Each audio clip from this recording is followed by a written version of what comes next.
د اطلاعات او کلتور وزارت تشکیل په مجموع کې 3993 کسانو ته رسیږي چې 1907 کسان په ولایتونو کې او 2215 کسان په مرکز او فرهنګي آتشو چین، روسیه، پاکستان، ایران، هندوستان، قطر، متحده عربي امارات، ترکیه، ازبکستان هیوادونو کې فعالیت کوي.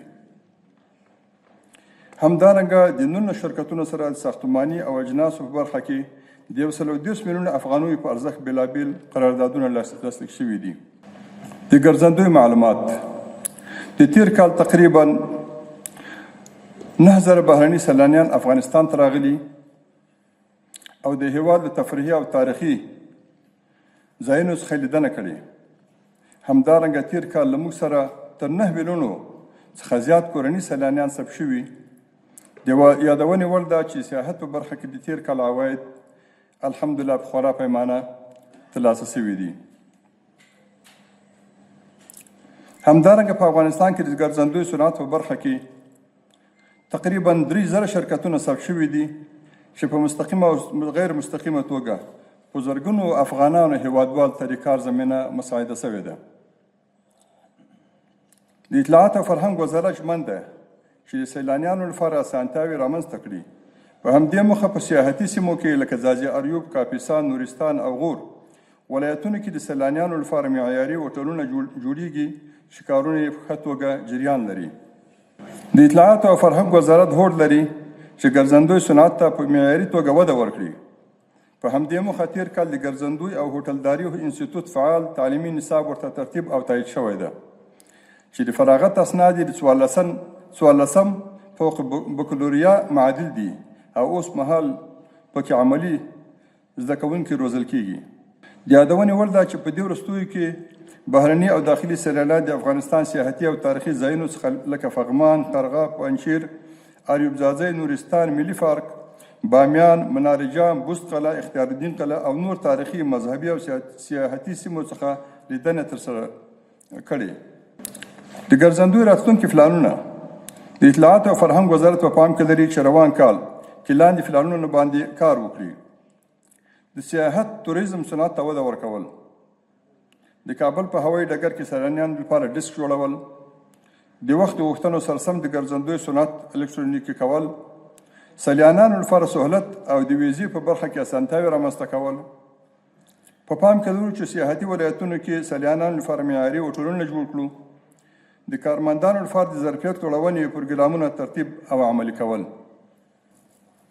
د لوګر د مس عینک په سیمه کې تاسو پوهیږئ چې هلته د دوست هیواد چین له یو کمپنۍ سره CMCC ورته وایي له سره قرارداد شوی و چې هلته کوم مس موجود دي دغه استخراج وشي. نو هلته بیا یو بله معضله پکې پرته وه، نور وجوهات به هم و چې یو پکې د تاریخي سیمو تاریخي اثارو شتون ول. نو دغه مسلې هم دغه استخراج ته خنډ او ځنډ پېښاوه.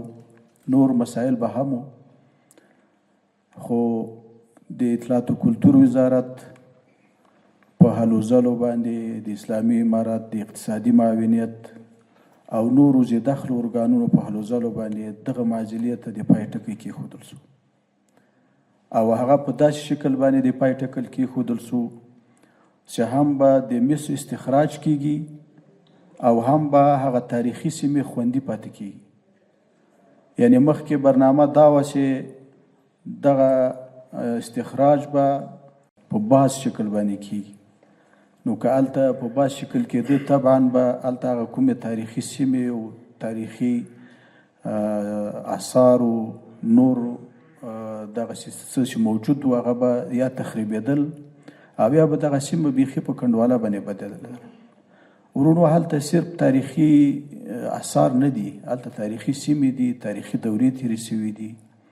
هغه یوه سیاحتي سیمه باندې بدلېدی شي، هغه د عوایدو په یو سرچینې باندې بدلېدی شي.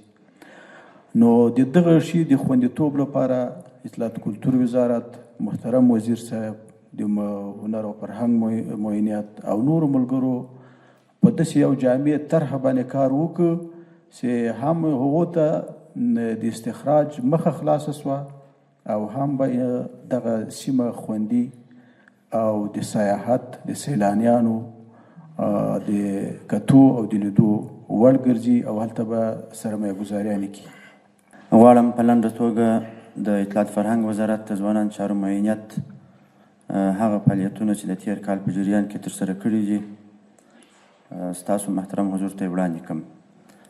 د ځوانانو چارو معینیت ځوانانو ته په تعلیمي، تحصیلي، مسلکي او حرفوي برخو کې د ظرفیت لوړونې او خدمات وړاندې کول، د کارموندنې او اقتصادي پیاوړتیا په موخه روزنیز پروګرامونه جوړول، ځوانان په رضاکار ډول خدمت ته هڅول او د ځوانانو د صورت او سیرت برابرولو او فکري اصلاح په برخو کې تربیوي سیمینارونه دایرول د ځوانانو چارو معینیت مهم فعالیتونه دي. په لاندې توګه د هغو مهمو فعالیتونو یادونه کوو چې ځوانانو چارو معینیت د ګرانو ځوانانو د دنیوي او اخروي بریا په موخه ترسره کړي. البته یوه خبره ډیره مهمه ده، د ځوانانو چارو معینیت دغه فعالیتونه په ځانګړي ډول او په خاص ډول د ګرانو ځوانانو د فکري اصلاح او د خپل وطن سره د مینې، د خپل رب جل جلاله سره د اخلاص او د خپل ګران اولس سره د تعهد په برخه کې ترسره سوي دي. اول، له سلو خصوصي پوهنتونونو، انسټیټیوټونو او ښوونیزو مراکزو سره تفاهمنامې لاسلیک سوي چې په مرکز او ولایاتو کې 1581 تنو ځوانانو ته د وړیا او 11987 تنو ځوانانو ته په تخفیف د زده کړو زمینه برابره سوې ده. د نړیوالو ادارو سره په تفاهم د ځوانانو د مسلکي زده کړو او ظرفیت لوړونې په موخه 18 مراکز ایجاد سوي چې 14,000 تنو ځوانانو ته په هغو مراکزو کې د زده کړو او له دغو پروګرامونو څخه د ګټې اخیستنې زمینه برابره سوې ده. په درو جوش ولایاتو کې د ځوانانو چارو امریتونو اړوند ښوونیز مراکز فعال سوي چې 23,380 تنو ځوانانو له بېلابېلو پروګرامونو څخه پکې زده کړې ترلاسه کړي او فارغ سوي دي. د هیواد په 7 زونونو کې د فریلانسینګ یا په آنلاین بڼه د آزاد کار پروګرام لپاره تخصصي استادان روزل سوي دي. د عمارت پیژندنې، سیرت النبي، تعلیم الاسلام او کتاب لوستلو په نورو سیالیو کې 43,807 تنو ځوانانو برخه اخیستې ده. د ځوانانو لخوا د هرات له زلزله ځپلو او بغلان سیلاب ځپلو کورنیو سره د مرستې لپاره 15 میلیون افغانۍ د رضاکارو ځوانانو لخوا څخه راټولې سوي دي. په مرکز او ولایاتو کې د ځوانانو د فکري روزنې او فکري اصلاح لپاره 310 روزنیز سیمینارونه او فرهنګي غونډې ترسره سوي دي.